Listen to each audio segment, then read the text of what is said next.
Halo teman-teman, di video kali ini saya akan memberitahu kalian cara membuat preset equalizer untuk earbud AMAZFIT UP kalian.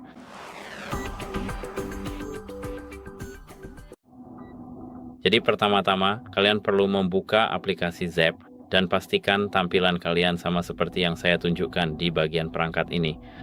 Lalu ketuk equalizer, dan untuk membuat preset equalizer sendiri, kalian perlu mengetuk custom di sini.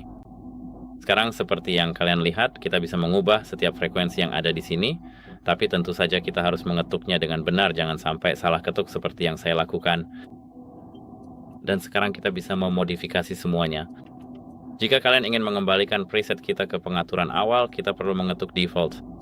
Dan sekarang ini adalah preset yang datar itu. Dan sekarang itu saja. Semoga ini membantu kalian dan sampai jumpa.